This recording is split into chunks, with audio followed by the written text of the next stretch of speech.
Yeah, it's Mercy. Music by Mercy again. Heat Nation, we the culture. Yo, E, I need you to call timeout.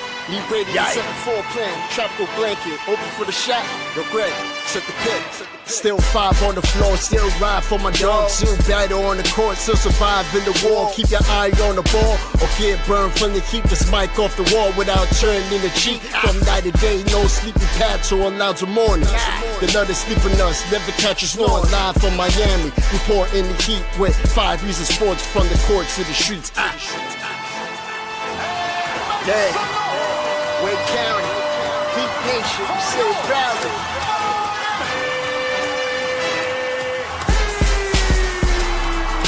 Welcome to 5 on the Floor, a daily insider show on the Miami Heat and the NBA, featuring Ethan Skolnick, Greg Sylvander, Alex Toledo, Brady Hawk, and others from the 5 Reasons Sports Network. Also, make sure to subscribe to Off the Floor for the most heat anywhere.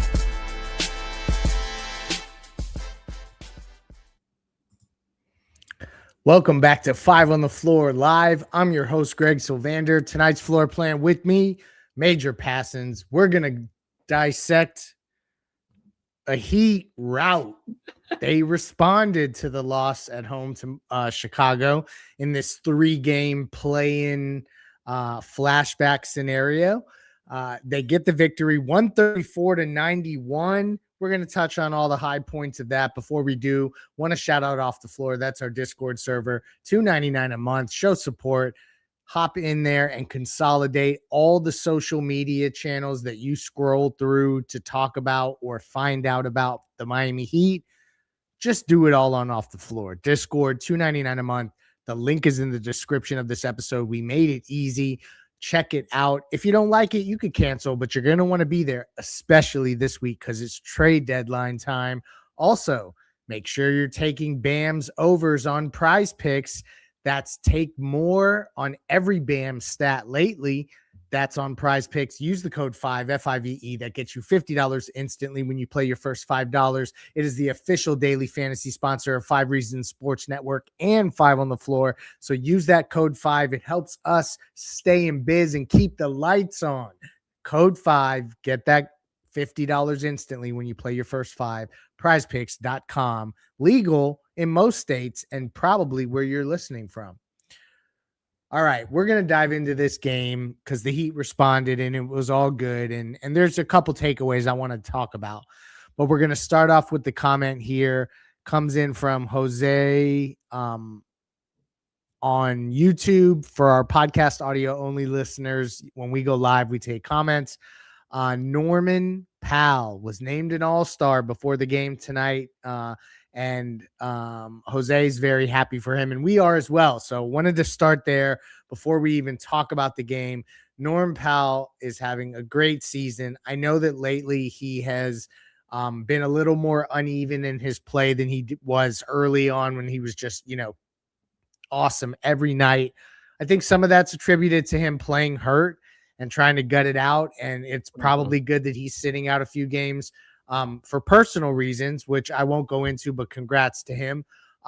And I think it's good time off. I think that Norm needs it, and he deserved to make the all-star team. I thought it was really cool to see the coaches reward Pascal Siakam, who's on a team in Indiana going nowhere this year, but everybody knows that it's a weird situation with Hallie. Siakam is an all-star. And then also Norm to get his first all-star nod. Your thoughts on Norm Powell's season so far, Major, before we dive into the game? Yeah, he's been better than anyone could have reasonably expected. He's having like a career year. He's carried the Heat offense at times, especially the start of the year. He was just flat out dominant. He has come back to earth a little bit, but still deserved an all-star spot. I'll be honest, I didn't think he was going to get it. Me neither. Yeah, I agree. The Heat started losing some games, and they're technically 7th or tied for 7th, but they were 8th whenever the coaches made their selection. Not many times you see a team in 8th get an all-star. But to your point, Pascal Siakam also made an all-star, and his team has 13 wins. So I thought that was 2 surprising selections, not because the players didn't deserve it, but a lot of times they do take in to account team success. But I'm so happy for Powell. Anytime someone gets their first time all-star, especially, That's just a super awesome moment and something they'll remember for the rest of their lives. And just so that you're documenting at home, because I know all of you are, the Miami Heat have made first-time All-Stars out of a number of basketball players. Let's review them. One would be Anthony Mason, all the way back in the year 2000. When Zoe got sick, Anthony Mason had his one and only All-Star campaign in Miami. A couple others that are notable would be, if I remember correctly, didn't Goran Dragic make an All-Star team in Miami? Mm-hmm. There's another one. I don't believe even when he made all NBA third team, I don't believe he got on that All-Star team. Yeah, he was like the oldest player to get like their first All-Star appearance or something crazy like that. Yep. So there's another first-time All-Star. I also want to give a major shout out to Tyler Hero, who got his first and only All-Star appearance as a member of the Miami Heat. And now Norm Powell's added to that list. So the Heat are known now as a team, and you have data to back it up, that if you want to come and try to maximize what you have and get the most out of one season, multiple guys who came to Miami and they've done it. Shout out to Norm. Let's dive into this game. We're going to use the first segment to kick this thing off. Shout out to Insurance by Lynette, Aggressive Insurance. Check out insurancebylynette.com. We're going to use the player of the night to kick off. Two guys in particular that really deserve a ton of credit for tonight's blowout victory in Miami. And now it's time for the A-Aggressive Insurance Player of the Night, sponsored by our friend Lynette. You can find her at insurancebylynette.com. That's with 2 N's and 2 T's, insurancebylynette.com. If you need car insurance, renter's insurance, homeowner's insurance, or any other type of insurance, she's the person to go to. Based in Lauderhill, she services the entire Tri-County area here in South Florida, and she will make sure to get you the best deal. She'll probably talk to you about the Heat while you're at it. Reach out to her, insurancebylynette.com. And now, the player of the game. So I could be obnoxious, Major, and point out to everybody that that's 8 straight now that Bam has had 20. He's 1 rebound shy of another double-double. But he played efficient basketball tonight, unlike his less efficient game against Chicago last time. But I'm going in a different direction. Pelle Larsson, 8 of 11, 20 points. Really, to start the game was super influential in them getting off to that hot start. Those two guys played great. Your thoughts on anyone else we should give a shout out to for player of the game honors? I think those two are the clear player of the games. If you're looking at box score too, and I think it does need to be mentioned with everything going around him, Ware did put up some numbers. He did a lot of it when the game was out of reach against some of the garbage time people, but that's still impressive to me considering everything that's going around him, right? So I know his haters are going to say it was when it didn't matter, but you know, in all honesty, every minute matters for someone like Ware that's fighting for literally every minute he ever plays. So I thought that actually showed some maturity of that he was able to go out there and just handle business. And honestly played really well. He didn't make as many mistakes, but for player of the game, it's got to be, I mean, Bam or Larson. Larson had 10 points when the Bulls had 5. So he was dominant to start. Yeah, they definitely. This is another takeaway from tonight's game. It's more of a macro level thing as the Giannis talks continue to percolate around the league. And I expect things to get louder tomorrow. So like, just watch. The guys contributing right now just happen to be Larson. Myron Gardner played well again tonight as just a fill-in guy. Yeah. Drew Smith had 10, 6 assists, 0 turnovers, 3 steals, 4 rebounds. Jaquez, 6 of 15, 14 points off the bench. Guys that potentially may have to be the fill-in players around a trade if they get Giannis. I'm just saying. No, I'm not trying to get too much in the weeds with transaction talk, but it's good to see some of the guys that we project potentially to have to be the fill-ins as the Heat work, if they were to figure out a way to get Giannis, Major, and I know that I'm getting ahead of myself and I shouldn't even jinx it. It's just good to see that some of the names that we think might be left over look like they're competent to some degree. I think that that's just a good takeaway again from tonight. I'm probably making more of it than it is. Are you in that camp? I'm going to ask you this before we get to our next segment, because I haven't had a chance to ask you this. As a loyal Heat fan who's watched all of these trades go down or not go down, and you've had the letdowns, how are you as a fan, not as like a analyst trying to be objective, as a Heat fan, how are you approaching this Giannis to Miami noise? It's exciting. It does get a little old when it's like the 15th year in a row, it feels like.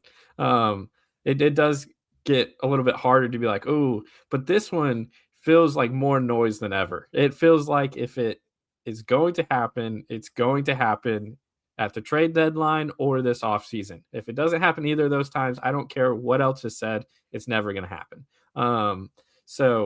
So I am a little bit excited. I feel like this is the most realistic option. There's a lot of talk about the Heat's, trade package. I actually think this is like a formidable package, especially if he says he wants to go to Miami.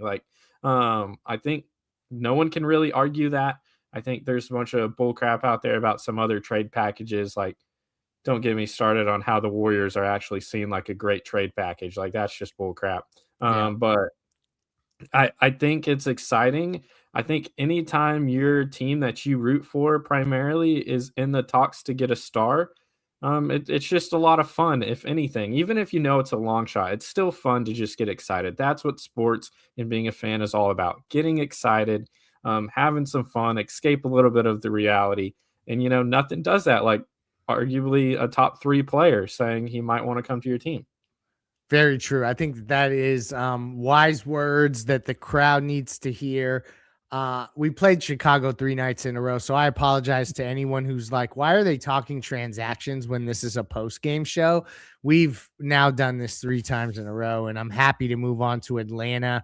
That's the last game before the deadline, then we'll just talk about the deadline for probably 72 hours consecutively, and then do a recap on Friday before they, pick back up. But they've got one more here.